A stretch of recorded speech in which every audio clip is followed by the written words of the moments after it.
할렐루야, 만나서 반갑습니다. 우리 옆 사람과 함께 인사 나누겠습니다. 잘 오셨습니다. 사랑하고 축복합니다. 반갑습니다. 우리의 1층에 계신 우리 성도님들도 함께 인사 나누겠습니다. 사랑하고 축복합니다. 우리 온라인을 통해서 함께 예배드리는 우리 성도님들 사랑하고 축복합니다. 반갑습니다. 오늘 그리스도 예수 안에 평안하십시오. 자유하십시오. 이곳은 낯선 곳이 아니라 주님의 품입니다. 주님의 이름으로 모인 자들이 주님의 사랑을 경험하는 자리입니다. 하나님의 강력한 임재 속에 새로운 변화와 치유의 능력이 나타나는 낮이 되기를 주님의 이름으로 축복합니다.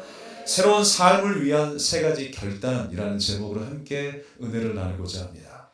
하나님을 떠나 불순종하였던 이스라엘 백성들은 망하게 되었죠. 그래서 각기 포로로 끌려가고 가난한 삶 가운데에 힘들고 어려운 고초를 겪어야 했습니다. 그러던 중 하나님께서는 에스라와 느헤미야를 통해서 예루살렘, 그 불타버리고 망해버린 예루살렘 성벽과 성전이 재건될 것을 약속하셨어요. 그리고 에스라와 느헤미야를 통해서 그 성벽 재건이 이루게 하십니다. 그것도 52일 만에 기적적인 하나님의 놀라운 역사 가운데 회복의 역사를 맛보았어요. 사람도 부족했고 아마 도구도 부족했을 거예요. 재료도 부족했을 것입니다. 그런데 하나님이 함께 하심의 역사, 그 회복의 은혜를 이스라엘 백성들이 맛보았습니다.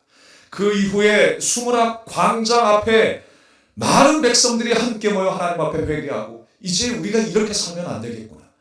이제 우리가 결단하여 하나님의 뜻대로 살자라고 작정하기 시작합니다.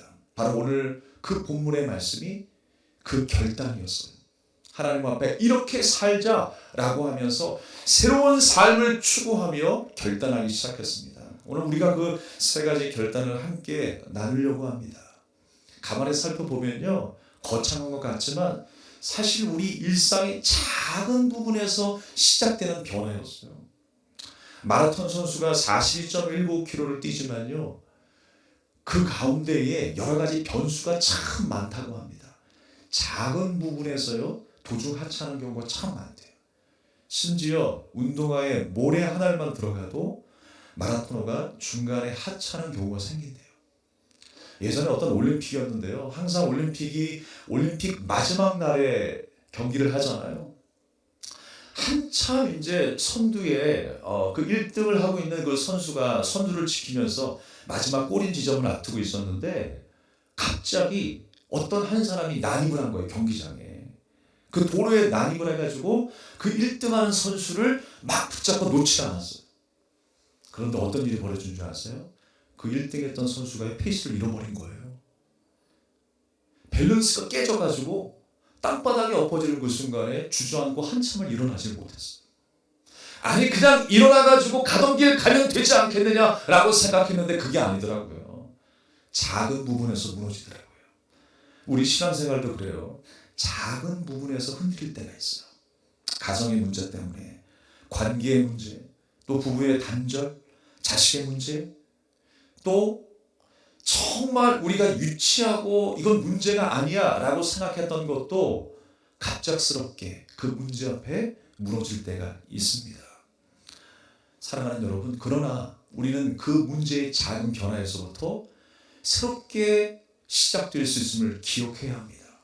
그 작은 변화를 무시하지 말고 우리가 좀 더 하나님 앞에 더 가까이 나아가고 하나님 앞에 새로워지기를 소망하고 그 작은 부분 하나하나를 개선해 나가고 또 변화시켜 나갈 수 있는 저 여러분의 삶이 될 수 있기를 주님의 이름으로 축복합니다. 오늘 이스라엘 백성들은 자신들의 잘못된 그 작은 습관들을 하나님 앞에 내려놓기 시작합니다. 하나님, 이제는 이렇게 살기로 작정하겠습니다. 믿음으로 결단하는 그 세 가지. 그 첫 번째가 무엇일까요? 그 첫 번째는 하나님의 뜻에 마음 두기를 결단했어요. 함께 따라하겠습니다. 하나님의 뜻에 마음을 두자. 오늘 이 시간 그렇게 결단하십시오. 하나님의 뜻이 나의 뜻이 되기를 원합니다. 오늘 30절의 말씀에 하나님의 뜻에 마음을 두겠다는 것이 무엇이었을까요? 이제 우리 자녀들을 이방 사람들에게 주지 않겠다는 거였어요. 국제결혼을 반대한다는 의미가 아니에요. 우리가 이방 사람들과 함께 연을 맺지 말자라는 말을 하는데 그 말은요 혈통적인 문제가 아니에요. 오늘 성경에서 우리에게 중요하게 말씀하는 것은 이방 사람들에게 내 자식을 주지 않겠다라고 하는 것은 뭐냐? 영적인 순수성을 지키겠다는 거예요. 그 믿음을 지키며 내가 어디에 있든지 누구를 만나든지 하나님을 섬기는 그 마음은 변하지 않겠다라고 하는 의미인 것입니다. 우리가 불신자와 결혼하게 되면 큰 문제가 있는 것처럼 생각합니다만 성경 안에서도요 국제 결혼은 얼마든지 있습니다. 마태복음 1장에 예수님의 족보 가운데도요 국제 결혼이 참 많이 나오죠. 룻이 어디 사람이었습니까? 모압 사람이었어요. 보아스와 룻이 만나는 결혼이 있었습니다. 또 살몬과 라합이 만나는 국제 결혼이 있었어요. 더군다나 모세, 믿음의 종 모세는요 구수 여인을 아내로 맞이하는 일들도 있었습니다. 혈통적으로 육적으로 만난 그 자체를 성경이 반대하는 게 아니에요. 마음을 빼앗기고 하나님 외에 다른 신을 섬겼던 것이 문제인 것입니다. 사랑하는 여러분, 자녀들이 결혼을 할 때요 가만히 보면 신앙생활을 잘 해오다가도 어느 순간에 무너지는 경우를 참 많이 보게 돼요. 그냥 배우자의 신앙에 대해서 쉽게 포기할 때가 있어요. 내가 만나면 전도하면 되지라고 생각을 해요. 그게 그렇게 쉽게 될까요? 절대 그렇지 않습니다. 고초를 겪는 수많은 그런 부부들을 알게 돼요. 그러니까 가만히 보면 신앙생활에 대해서 별로 신경을 쓰지 않더라고요. 전도하면 되지라고 생각을 하고 쉽게 생각을 했는데 그 쉽게 생각한 마음속에는 어떤 마음이 더 크냐? 그 사람의 배경에 대한 생각이 더 큰 거예요. 그 사람의 외모에 대한, 그 사람의 직장에 대한 생각이 더 큰 거예요. 그래서 그 사람의 신앙에 대한 부분들은 더 깊게 생각하지 않고 그 사람의 배경과 그 사람의 어떤 가진 것에 대해만 더 집중하고 우선순위를 둔다는 거예요. 그게 문제라고 하는 것입니다. 나중에 전도하면 되겠지. 여러분, 이 말은 너무나 무책임한 말이에요. 이게 결코 쉬운 문제가 아니라고 하는 사실을 여러분 한평생 살아오시면서 뼈저리게 경험하셨을 것입니다. 내가 믿음의 가정에서 성장했기 때문에 모든 것이 다 해결되겠지? 아닙니다. 한 치 앞도 알 수 없는 우리 인생이에요. 우리 끊임없이 하나님 붙들어야 하는 것입니다. 자녀를 위해서 기도해야 되고요. 우리의 삶을 위해서 기도해야 하는 것입니다. 한번 여러분께 묻겠습니다. 믿는 자가 영향력이 더 셀까요? 믿지 않는 자가 영향력이 더 셀까요? 상식적으로 믿는 자가 영향력이 더 세야 돼요. 근데 이상하게 우리 일상을 돌아보면 믿지 않는 자의 영향력이 더 센 것 같아. 믿지 않는 자 때문에 믿는 자도 더 힘들어질 때가 얼마나 많이 있습니까? 솔로몬을 보세요, 여러분. 솔로몬이 지혜의 왕이었습니다. 하나님이 기뻐하셨어요. 그가 왕이 되면서 하나님 앞에 1000번제를 드리기까지 그 믿음을 하나님 앞에 증명하여 내었던 솔로몬 왕이었습니다. 그런데 나중에 어떻게 돼요? 그 나라가 이제 안녕하기 위해서, 전쟁을 줄이기 위해서 정략 결혼을 하잖아요. 이 나라와 이 나라의 사람들이 만나서 결혼을 합니다. 그 자체가 문제가 아니에요. 문제는 뭐였냐면 솔로몬이 아내로 삼았던 그 여인들이 가지고 있었던 우상이 문제예요. 그들이 섬기고 있었던 그 우상들을 지금 예루살렘 성전에까지, 그 왕궁에까지 들고 와서 섬기는 것이 문제라는 거예요. 나중에 여러분 솔로몬이 어떤 짓까지 한 줄 아십니까? 짓이라고 표현해서 좀 죄송합니다만 우리는 평소 솔로몬 하게 되면 지혜의 왕이다, 칭송하면서 칭찬하잖아요. 닮고 싶어하는 왕이라고 생각하잖아요. 그러나 그의 말로는 좋지 않았어요. 나중에는요 산마다 산당을 세웁니다. 산당을 세워요. 우상을 만들어 놓고 그곳에서 절을 하고 마치 그것이 능력이 나오는 것처럼 신이라 섬기며 우상을 섬기는 솔로몬의 삶이었어요. 1000번제를 드렸던 솔로몬이었다니까요. 자기의 믿음을 잡고 있을 거예요. 걱정 없었을 거예요. 그러나 그의 믿음이 한순간에 무너져 버립니다. 사랑하는 여러분, 우리의 마음이 하나님께 있어야 합니다. 하나님의 뜻이 나의 뜻이 되어야 돼요. 지금 이스라엘 백성들의 마음속에는 어떤 마음이 있냐면 이제는 우리가 하나님을 떠나지 않아야 되겠다. 우리가 하나님을 떠난 결과가 무엇이냐? 이스라엘의 멸망이구나. 성전이 파괴되는 것이구나. 이제는 우리가 정신 차려야 되겠다.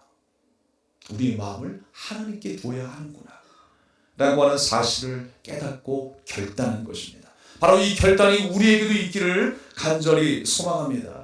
사실 여러분, 이방 여인들이 들고 왔었던 그 신들이 뭐예요? 바알신과 아스타롯, 이런 신들이 무엇입니까? 참 매력적인 신들 아니에요? 우리가 하나님의 말씀이 있고 주님 안에서 우리가 신앙생활을 어떻게 해야 한다는 거 잘 알고 있습니다. 그럼에도 불구하고 우리가 세상으로 나가면 세상의 성공 방식을 따라 살아가는 경우가 참 많이 있어요. 그것이 옳은 것 같고요. 그러다 보면 하나님으로부터 멀어지는 우리의 신앙을 보게 됩니다. 세상의 성공 방식, 세상을 따라가야 되겠다라고 하는 그 생각들, 그 매력적인 신들이, 그 마음들이 자꾸만 우리를 공격해 온다니까요. 바알이 어떤 신입니까? 풍요의 신이었어. 이스라엘 백성들이 가나안 땅에 정착하면서 비가 필요했고 또 그 땅에서 이제 곡식을 맺고 먹고 살아야 되니까 그들에게 매력적으로 다가왔던 그 신들이 무엇이었느냐? 바알 신이었고, 자손의 번성을 위해서 아스타롯 신이 필요했던 것입니다. 자기의 필요를 따라 섬기는 그 신이 결국에는 무엇을 만들었어요? 우상을 만들게 된 거예요. 여러분, 우리 스스로 우상을 만들지 맙시다. 나의 필요로 인해서 내가 신앙생활하는 게 아니에요. 그는 우상을 섬기듯 하는 신앙생활이에요. 마치 영적으로 이방 여인에게 결혼하는 것과 똑같다라고 하는 거예요. 육적인 문제가 아니라 우리 영적인 신앙에 있어서 우리의 마음을 빼앗기지 말아야 한다는 것입니다. 우리의 마음을 빼앗기지 말고, 우리의 마음은 누구와 같아야 된다? 하나님과 같아요.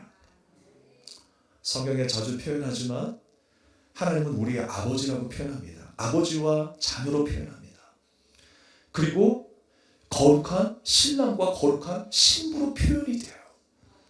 주님은 나와 하나 되기를 원하세요. 주님의 마음이 내 마음이 되기를 원하신단 말입니다. 사랑하는 여러분, 우리는요 어떻게 지음을 받았습니까? 하나님의 은혜로 지음을 받았어요. 하나님 없이는 안 되는 존재로, 절대 의존적 존재로 지음을 받았습니다. 그래서 주님의 품 안에 있을 때 가장 행복한 것이고요, 말씀을 따라 살아갈 때에 우리가 참 평안을 누리게 되어 있는 것입니다. 오늘 하늘의 평안이 여러분에게 가득하게 임할 수 있기를 주님의 이름으로 축복합니다. 세상의 매력적인 신이 아니라 우리의 유일한 신, 하나님을 섬겨야 되는 거예요. 우리가 함께 말씀을 읽어볼까요? 예레미야서 10장 13절 한 목소리로 함께 읽어보겠습니다. 시작. 그가 목소리를 내신즉 하늘에 많은 물이 생기나니 그는 땅 끝에서 구름이 오르게 하시며 비를 위하여 번개치게 하시며 그 곳간에서 바람을 내시거늘. 비를 내리게 하신 분이 누구였던가요? 바알이었습니까? 하나님. 번개를 치게 하신 분이 누구예요? 바알이었습니까? 하나님. 곳간에 바람을 내게 하신 분이 누구십니까? 바알이었습니까? 하나님. 돈이었습니까? 아니요, 하나님. 하나님이 다 주신 거예요. 하나님이 출애굽하게 하셨고, 홍해를 가르게 하셨고, 만나와 메추라기를 내주셨고, 불기둥과 구름기둥으로 인도하셔서 가나안 땅에 살게 하셔서 젖과 꿀이 흐르는 삶을 백성들에게, 우리에게 허락하신 줄로 믿습니다. 영적으로 이방인과 결혼하는 것처럼 우리의 삶을 이 땅에 두는 것이 아니라 우리의 소망과 우리의 시선을 하늘에 둘 수 있는 여러분 될 수 있기를 주님의 이름으로 축원합니다. 두 번째로 이스라엘 백성들의 결단이 있었습니다. 그 결단은 무엇이었습니까? 하나님께 도움의 손길을 요청했다는 거예요. 너무 쉬운 내용 같죠? 그러나 하나님을 찾지 않을 때가 있었어요. 하나님께 도움을 요청하지 않았어요. 우리가 내 손에 힘이 있고 배가 불러지는 그 순간에 하나님께 도움이 요청을 하지 않죠. 기도가 나태해지죠. 하나님의 말씀을 대하는 우리의 자세가 간절해지지 않습니다. 그러나 여러분, 우리는 날마다 주님 앞에 쉬지 말고 기도해야 돼요. 요청하셔야 합니다. 그래서 여러분 특별한 시간을 정해서 기도하는 것도 중요하겠지만 무시로 때때로 언제나 하나님 앞에 기도하는 습관을 하십시오. 밥 먹기 위한 방편으로 기도하는 것이 아니라 밥 먹으면서도 기도하는 거예요. 심지어 화장실에서도 기도하는 거예요. 누구를 만나는 그 가운데서도 하나님 내게 지혜를 주시고 지혜 있는 말을 하게 하시고 그 도중에도 우리가 기도하는 거예요. 하나님, 내가 만난 하나님, 그 하나님을 만난 그 감격과 기쁨이 내 대화 속에서 말 속에서 흘러가게 하여 주시옵소서. 그러면 그 사람의 닫혔던 마음이 열릴 줄 믿습니다. 우리의 생각과 우리의 지혜가 아니라 하나님이 역사하셔야 하는 거예요. 그래서 때때로 우리가 하나님의 도움을 요청해야 하는 것입니다. 요한복음 15장 5절의 말씀에 보면 여러분이 잘 아시는 말씀. 나는 포도나무요 너희는 가지니 그가 내 안에 내가 그 안에 거하면 어떻게 된대요? 사람이 열매를 많이 맺는데요. 나를 떠나서는 너희가 아무것도 할 수 없다라고 말씀하셨어요. 여러분, 우리는 이렇게 지음받은 거예요. 하나님을 떠나서는 아무것도 할 수 없는 존재로 우리는 지음받았어요. 근데 사람들이 여기에 집중하지 않고 포도 열매를 많이 맺게 하셨대. 여기에 집중한다니까요. 좋으니까. 그러나 무슨 말씀을 하시려고 하냐면 너희는 나를 떠나서는 할 수 없어. 그래서 말씀하시죠. 내게 능력 주신 자 안에서 내가 모든 것을 할 수 있느니라. 그 말씀이 이 말씀이에요. 하나님 능력 주셔서 내가 지금 겪고 있는 모든 문제를 주님이 해결해 주시네. 그것도 좋지만 주님을 떠나면 안 된다는 거. 주님을 떠나지 않고 우리는 그곳에서 부르시는 그곳에서 하나님 앞에 요청하며 살아야 할 줄로 믿습니다. 그러니까 우리는요, 주 안에 있을 때 모든 것이 가능하고 능력 있는 삶이지 나 스스로는 자랑할 게 아무것도 없어요. 교만해질 이유가 뭐가 있어요, 여러분? 아무것도 없는 거예요. 우리는 오늘도 겸손히, 내일도 겸손히 낮은 자리를 떠나지 않냐는 그 자리, 낮은 자리에서 하나님의 도움을 요청하는 신실한 성도가 될 수 있기를 바라겠습니다. 31절의 말씀에 보니까 누가 안식일에 온갖 곡물을 팔면 안식일이나 성일에는 사지 않겠다고 서약을 했다라고 했어요. 결단을 한 거예요. 내가 안식일에는 누가 곡물을 팔면 난 사지 않겠다. 여러분, 우리가 예전에 참 주일날 산다는 거 상당히 부담스러웠죠. 우리 부모님 세대에서는요, 산다는 게 용납하지 않았어요. 안식일은 무조건 교회 나와야 돼. 무조건 예배드려야 돼. 근데 여러분, 더 중요한 것을 우리가 생각해야 돼요. 안식일의 의미가 뭐냐? 물건만 안 사면 안식일이냐? 일만 안 하면 안식일이냐? 주님께서 우리에게 가르쳐 주신 안식이 무엇일까요? 하나님께서요, 천지 만물을 창조하셨죠. 첫째 날 둘째 날 셋째 날 그리고 하나님이 쉬셨어요. 아니, 하나님이 전능하신 하나님이신데, 무소부지하신 하나님이신데 창조하셨다고 쉬신다? 육체적으로 피곤하셨을까요? 그런 의미에서 쉰 게 아니에요. 하나님은 완전하신 하나님이세요. 그 완전하신 하나님께서 첫째 날, 둘째 날, 셋째 날 완벽하게 이루신 그 창조물, 그 계획은 완벽하시다라고 하는 것, 그리고 쉬셨다라고 하는 것. 하나님의 그 창조의 역사가 흠이 없고 점도 없고 부족함이 없다라고 하는 사실을 가르쳐주는 것이 안식이에요. 그래서 쉬신 거예요. 그리고 그 안식이 나중에 이제 신명기로 다가오게 되면요, 신명기 5장 말씀에 출애굽한 사건을 통해서 하나님이 구원하신 일들을 기억하라고 안식일을 지키라라고 말씀하시죠.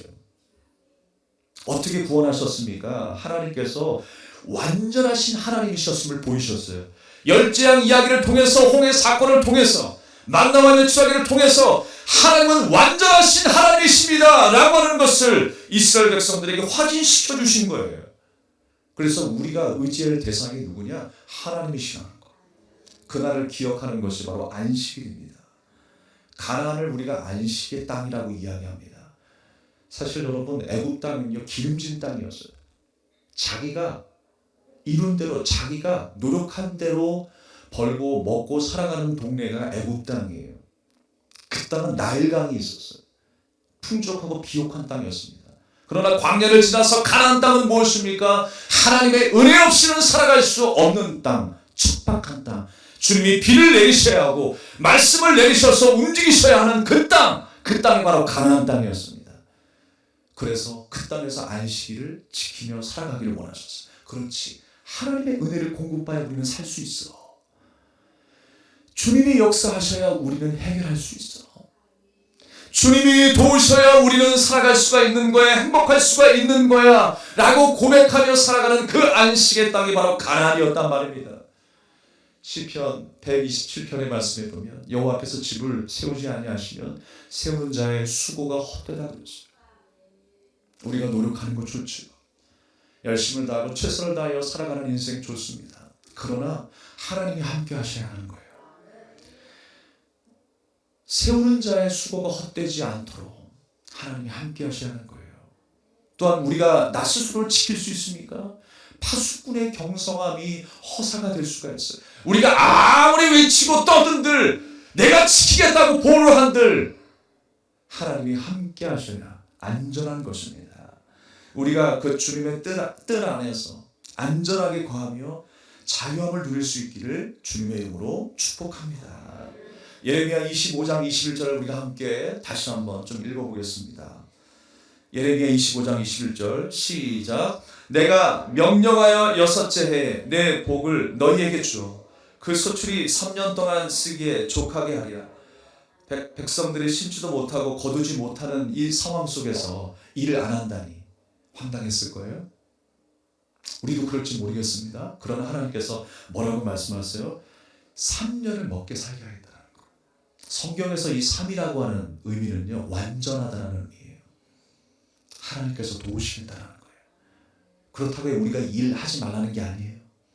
열심히 일하시면서 하나님 잘 섬기셔야 돼요. 예배드리기를 게을리하지 마십시오. 우리가 그것을 확인하는 날이 오늘 주일 안식일이에요. 바로 이 안식일이 이제 시작 시대에 넘어와서 나를 위하여 죽으신 예수 그리스도의 십자가와 부활을 통해서 안식일을 더 분명하게 알게 하셨죠. 나는 죄인이었습니다. 영원히 죽을 수밖에 없는 사망의 자녀였습니다. 그런데 누구 때문에? 예수님 때문에. 예수님의 십자가 보혈 때문에. 그 완전하신 사랑으로 인하여 절망했던 내가 소망을 얻게 되었어요. 할렐루야. 그것이 바로 완전하신 하나님의 은혜예요. 우리는 그 은혜 없으면 안 됩니다라고 고백하는 날이 오늘 이 시간이에요. 그래서 우리에게 안식일이 필요한 것입니다. 그런데 여러분, 이것이 특정한 날 주일에만 안식일을 우리가 지키는 것이 아니라 이러한 삶이 우리 일주일 내내 이루어져야 하는 거예요. 매 순간에 기쁜 일이 있어도 슬픈 일이 있어도 우리는 끊임없이 하나님의 도우심을 요청하고 간절히 구할 수 있는 그 안식일을 지키며 살아야 할 줄로 믿습니다. 예수 그리스도의 십자가의 그 구원의 은혜의 역사를 통해서 우리의 삶은 어떻게 변했습니까? 이제 이 땅을 소망하는 것이 아니라 하늘의 소망을 바라보며 살아가는 그 안식을 누리는 삶을 살아가게 하셨습니다. 이 땅에 썩어지는 우리 육체가 아니라 이제 우리가 알지 못하는 놀라운 그 육체로 새롭게 부활하게 될 것을 주님은 약속하셨어요. 이 땅의 수고가 아니라 하늘의 기쁨과 하늘의 소망을 바라보며 살아가는 인생으로 바뀌게 하신 것입니다. 이제 그 삶을 살기로 이스라엘 백성들이 다시 한번 결단하며 나가는 거예요. 마지막 세 번째입니다. 그들이 했던 결단이 무엇이었습니까? 함께 따라하겠습니다. 성전에 마음을 두며 하나님의 임재를 사모했다. 오늘 본문의 말씀을 보면요, 상당 부분 제사에 대한 부분들이 나와요. 세금을 걷어서 그 3분의 1을 성전의 모든 일들을 위해서 사용하겠다. 11조를 드리겠다. 제물을 드리겠다. 라는 말들이 나와요. 단순히 의식을 행하겠다라고 하는 의미로 끝나는 게 아니에요. 무엇입니까? 하나님의 임재가 끊어지지 않게 하겠다라는 거예요. 느헤미야가 강조했던 것은 무엇이었습니까? 느헤미야가 아침부터 정오의 해가 뜨기까지 하나님 앞에 예배하라라고 이야기를 했어요. 이 성을 떠나지 말고 아침부터 정오까지 하나님 앞에 예배하라라고 강조했습니다. 예배가 끊어지지 않기를 이제 소망하고 있는 거예요. 여러분, 예배가 끊어지면 안 됩니다. 하나님을 바라보고 하나님 앞에 기도하는 우리의 목소리가 끊어지면 안 되는 거예요. 지속되어야 하는 것입니다. 그렇게 성전의 마음을 두는 것입니다. 오늘 본문의 말씀에 제사에 대한 내용으로 구절도로 상당 부분이 기록되어 있습니다. 첫 열매를 가지고 여호와의 집에 드리겠다라고 합니다. 결정적으로 39절 말씀에 우리 하나님의 전을 버려두지 아니하리라.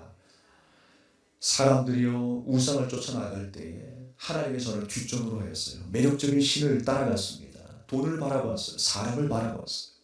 그래서 성전을 버려두었어요. 근데 중요한 건 뭐냐면요, 더 무서운 게 별도의 뭔가를 만든 게 아니라 하나님의 제단이 있고 그 옆에 바알 제단을 만들어 놓는 거예요. 우리가 혹시 오늘 하나님 앞에 예배드리러 하나님의 전을 찾아왔지만 우리의 마음과 생각은 다른 데 있지 않습니까? 우리의 소망과 우리의 중심은 다른 데 있지 않습니까? 오늘 여러분의 마음, 여러분의 삶을 하나님 앞에 드리기를 원합니다. 의식을 드리는 것으로 끝나는 것이 아니라 우리의 삶 전체, 우리의 인격을 드릴 수 있는 그 예배 속에 하나님의 임재가 있습니다. 하나님이 함께 하셔야 모든 것이 가능하다는 거예요. 그래서 여러분, 하나님의 임재가 지속되기를 사모한다라고 하는 그 의미로 오늘 우리에게 말씀하고 있는 것입니다. 하나님이 함께 하셔야 우리가 승리할 수 있구나라고 하는 걸 이제 깨달은 거예요. 하나님이 떠나시면 우리가 전쟁에도 패하고 결국 포로로 끌려가고 이 가난한 삶 속에 우리가 살아가는 것이고, 이것을 회개하며 하나님 앞에 이제 내가 하나님 떠나지 않겠습니다라고 결단하는 거예요.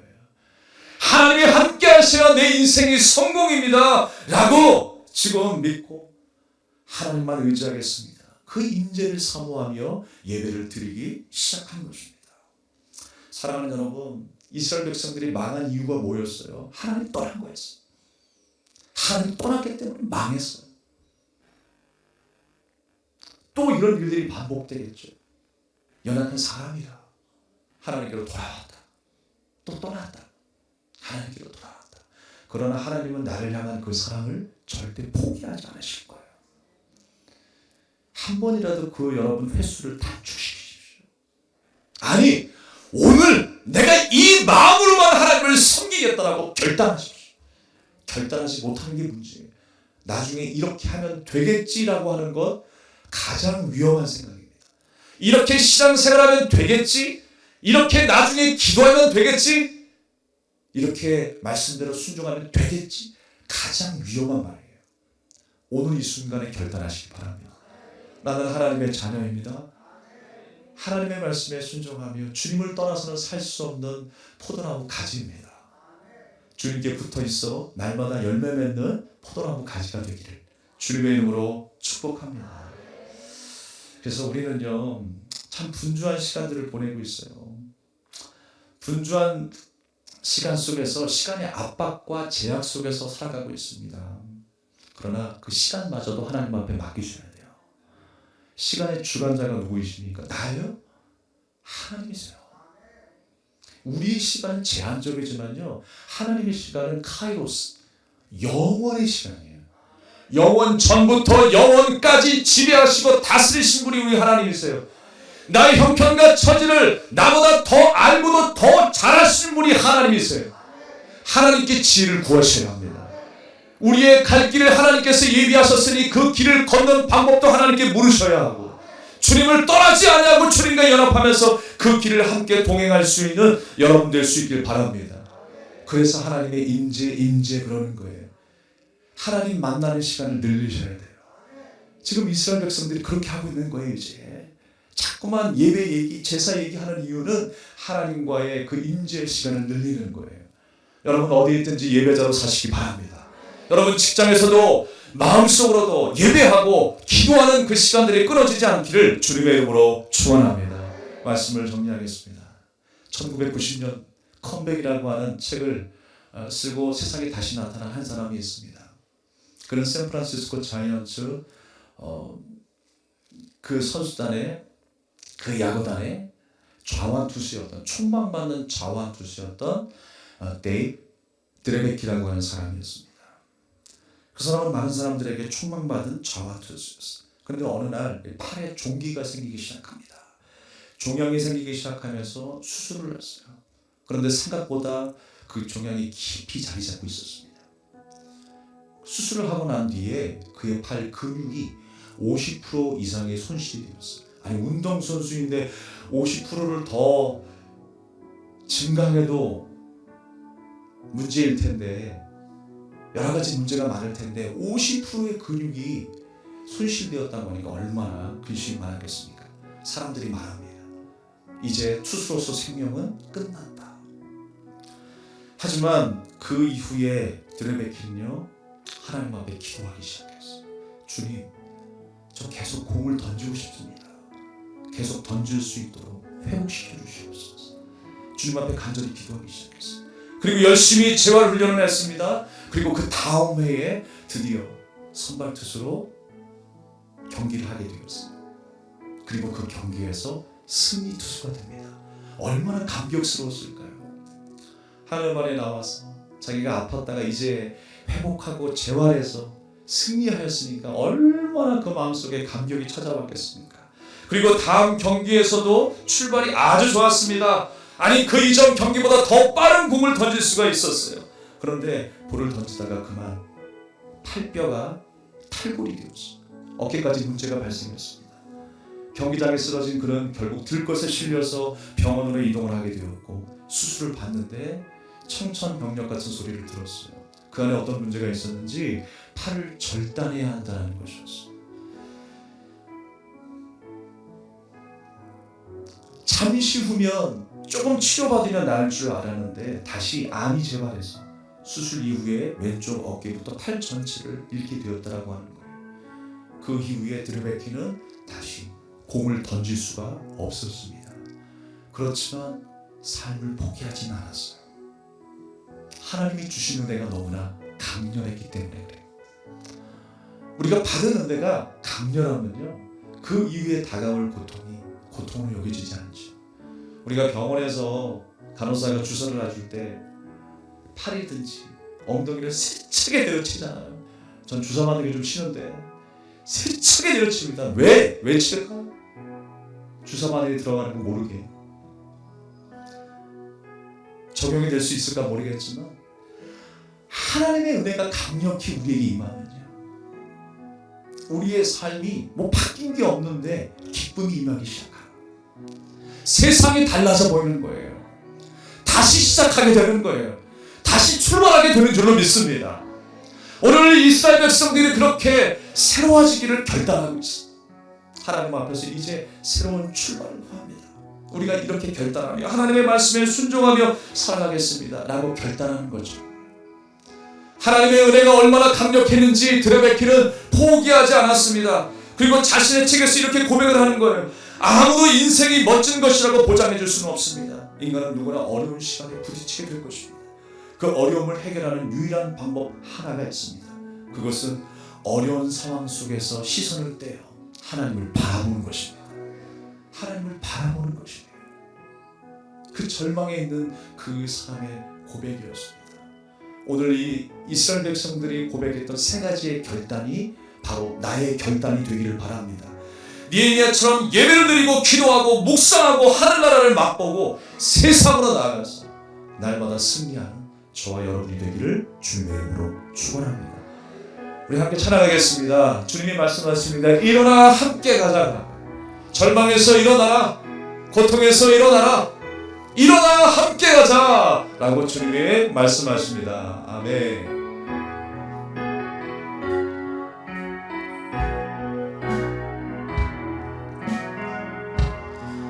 나의 사랑하는 자의 목소리 듣기 원하네. 나의 사랑 나의 어여쁜 자야. 나의 틈은 미란 곳에서 듣기 원하네. 부드러운 주님의 음성. 나의 사랑하는 자의 목소리 나의 사랑하는 자의 목소리 듣기 원하네. 나의 사랑 나의 어여쁜 자야. 밤이 틈은 미란 곳에서 듣기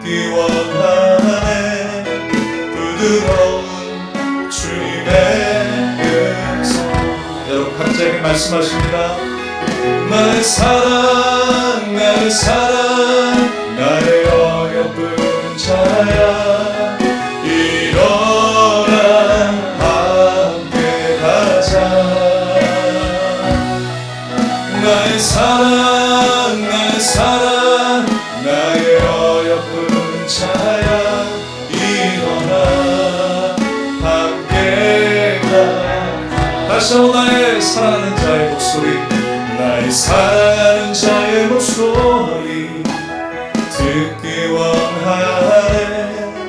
나의 사랑 나의 어여쁜 자야 다윗은 미란 곳에서 듣기 원하네. 부드러운 주님의 음성 나의 사랑 나의 사랑 나의 사랑 나의 사랑 나의 어여쁜 자야 일어나 함께 가자. 아멘. 나의 사랑 나의 사랑 나의 어여쁜 자야 일어나 함께. 나의 사랑 나의 사랑 나의 사랑 나의 사랑 나의 어여쁜 자야 일어나 함께 가자.